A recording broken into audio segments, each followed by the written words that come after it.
What's up, everybody? Brian Wagner, lead content creator for Dragzine, here at SEMA with my buddy Jared Rang in front of his lovely CTS-V that this used to belong to Larry Larson, correct? That is correct, Brian. This is Larry Larson's old car. As everybody knows, it's a big tire car. We took this thing out, put a small tire on it, and stuffed a diesel in it. So definitely something different going on in this thing. Yeah, that's, it's funny, you see people, they take an old no prep King's car, they'll do something with it. You did something way different with it. What's the engine and transmission package you got in it?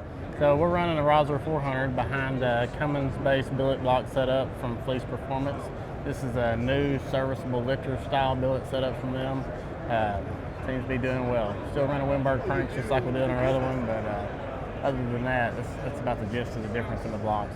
Definitely a clean piece for sure. Oh yeah, I mean this thing's freaking gnarly as hell. I was at No Mercy this year. I mean it's impressive, even unfortunately when it's sending valves into low orbit. But you're not going fast enough if you're not braking stuff, right? That's right. Definitely our situation right now. I mean, everybody loves the sparkler show every once in a while. But yeah. Those things are hard on the pocketbook. That's something we've been working back and forth with Fleece and even D&J, several companies in the diesel industry right now trying to get some of that stuff figured out. So I think we're coming at it. I was going to say, let's kind of talk about that. The car's, it's not breaking news. This car's brand new. It's been out for a while. Let's talk about we'll start out with the bad first. What have been some of the challenges you've dealt with kind of trying to, since you got the car, you do shakedowns, you start taking it out. What's it been like trying to deal with some of the downsides? What have you hit? Luckily we had a little bit of experience in small tire stuff already with the truck and kind of thought we knew what this thing would want. Of course, when we first reached out to Larry about this thing, he's like, you want to do what? So we have come across a few challenges. When we went to set the car up, we did realize we could get almost 7 inches of extension out of a no prep car that's normally squatting. Larry said, well, I didn't know I built a radial car. Anyway, that thing has come a long ways, fighting through some of the little things that everybody deals with, just getting the program solid and figured out. I think we're getting there. You had the truck for a while and you were running, that setup, so you're kind of familiar with diesel drag racing and whatnot. What's been different about doing it on a small tire and a door car versus the truck? Is it weight balance? Is it getting it to get it to do the rear end rise? That whole deal. Like what's that been like?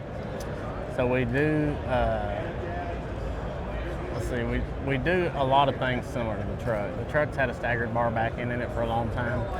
The car did come with a pretty long 4-link setup, similar to what the truck was originally. The car did just go over to a staggered bar setup, similar to like a stock Mustang, an old Fox body setup.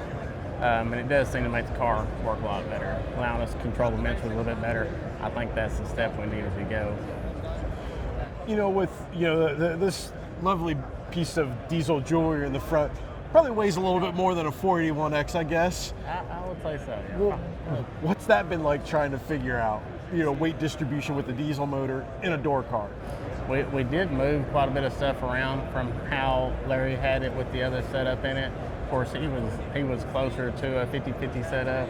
We're closer to a 58-42 setup, which is kind of what you want, 56-58 on the nose for one of these cars. So that actually worked out pretty well.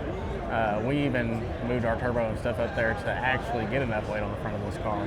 This is, a lot of people don't realize this car is a complete stock body car.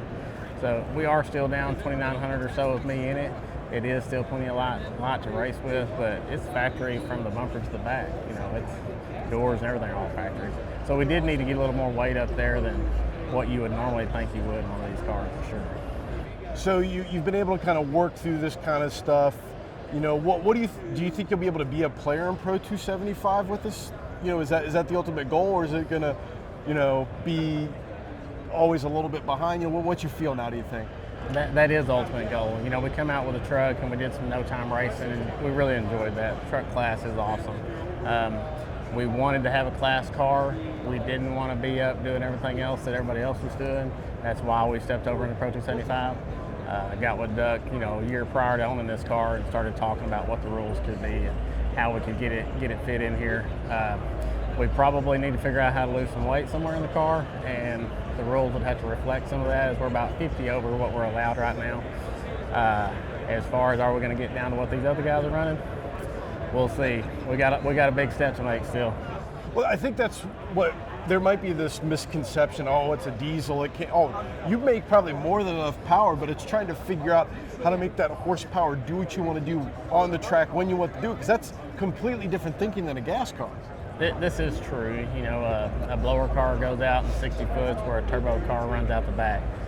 We're probably more comparable to a nitrous motor setup, really, the way we treat these things, the way they act. I wouldn't have thought that. You wouldn't think that. They don't.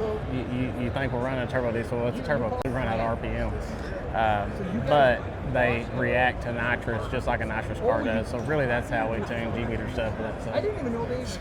So is your ultimate goal to give Duck the same fits for rules that Ryan Milliken gives John Sears? Because everybody thought Ryan's car was, oh, that's cute, it's a diesel car. And I remember being at one of Duck's races when he finally, he unlocked the magic formula and everybody went, oh, is that the goal, to have Duck go, oh, that's a problem?